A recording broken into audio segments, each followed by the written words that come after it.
ସକାଳୁ ସକାଳୁ ମା ନ ଲାଗିଲେ ପାଣି ଗରମ କରିପାରେ, ଯେହେତୁ ଗିଜରଟି ଖରାପ ହୋଇଯାଏ ସେଥିପାଇଁ ସକାଳୁ ସକାଳୁ ଟିକେ ଚୁଲିରେ 2 ହାଣ୍ଡି ପାଣି ବସିଗଲେ ଯେନ ଗାଧେଇବୁ। ଆଜି ମୋର ବହୁତ ଇଚ୍ଛା ଥିଲା ମୋ ମନ ପସନ୍ଦ ମାଛ ଖାଇବାରେ, ହେଲେ ମୋ ମନ ପସନ୍ଦ ମାଛ ନ ମିଳିବାରୁ ମା କହିଲେ ଏଇ ମାଛ ମୁଁ କିଣି ଦେଇ ଯାଉଛି ମାର୍କେଟକୁ, ତୁ ଗାଧେଇ ପଡ଼ି ଆଗ ରୋଷେଇ କରି ଖାଇ ଦେଇଥା, ଯେହେତୁ ମୁଁ କାଲିଠୁ କିଛି ଖାଇ ନାହିଁ ତ ମୁଁ ଯାଉଛି ତୋ ପାଇଁ ତୋ ମନ ପସନ୍ଦର ମାର୍କେଟରୁ ଘିନି ଆସିବି। ତ ମା ମାର୍କେଟ ଯିବା ଭିତରେ ମୁଁ ଗାଧେଇକି ଠାକୁର ପୂଜା କରିଦେଇ ପହଞ୍ଚି ଗଲି ଚୁଲିରେ ଆଜି ରୋଷେଇ କରି ଖାଇବାକୁ। ତ ମା ମୋ ମନ ପସନ୍ଦର ଶାଗ ଘିନି ଆସିଥିଲେ, ଯେହେତୁ ଆଜି କଟକ ପଳେଇବି ସେଥିପାଇଁ ମୋ ମନ ପସନ୍ଦର ସବୁ ଖାଇବା ହବ।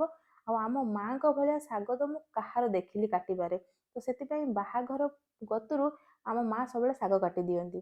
ତ ଆଜି ମା ଯେହେତୁ ମାର୍କେଟ ପଳେଇଛନ୍ତି, ମୁଁ ଶାଗ କାଟି ମାଛ ଭାଜିବା ଭିତରେ ଆମ ମା ମୋ ମନ ପସନ୍ଦର ଖଣ୍ଡା ମାଛ ଆଣି ପହଞ୍ଚିଗଲେ। ଆପଣ କମେଣ୍ଟ କରି ଜଣେଇବେ ଆପଣଙ୍କ ଲୋକେସନରେ ମାଛ କଣ କୁହାଯାଏ। ଆଉ 2 ବର୍ଷ ହେଲାଣି ମୁଁ ଚୁଲି ରନ୍ଧା ଖାଇନି, ସେଥିପାଇଁ ଆଜି ଇଚ୍ଛା ହେଲା ମାଙ୍କ ହାତ ରନ୍ଧା ଚୁଲି ରନ୍ଧା ହିଁ ଖାଇକି ମୁଁ କଟକ ଯିବି। ସେଥିପାଇଁ ମା ଆମର ମାଛ ରାନ୍ଧିବାକୁ ବସିଗଲେ, ମୁଁ ମାଛ ଭଜା ଖାଇଲି। ଆଉ ମୁଁ ହେଇଗଲି ହେଲ୍ପର, ମାଙ୍କୁ ଟିକେ ସାହାଯ୍ୟ କରିବା ପାଇଁ। ଫାଇନାଲି ଆମର ଖାଇବା ରେଡି ହେଇଗଲା।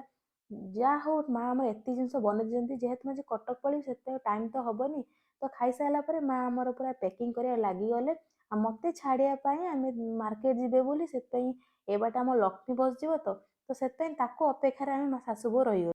ମୁଁ ଗାଁରେ ତ ବେଶୀ ଦିନ ପାଇଁ ରହିପାରୁନି ନା, କାରଣ ବାବୁଙ୍କ ମୋର ଖାଇବାର ବହୁତ ପ୍ରୋବ୍ଲେମ୍ ହବ, ବିଚରା ଆମ ରୋଷେଇ କରି ଶିଖିନାହାନ୍ତି। ଆଉ ମୁଁ ବସିବା ଭିତରେ ମୋ ପଛରେ ଆମ ବାହାଘରର କିଛି ସ୍ମୃତି ରହିଗଲା, ଯେଉଁ ଜିନିଷଟା ଦେଖି ବହୁତ କିଛି ମୋର ଅଭୁଲା ସ୍ମୃତି ମନେ ପଡ଼ିଗଲା।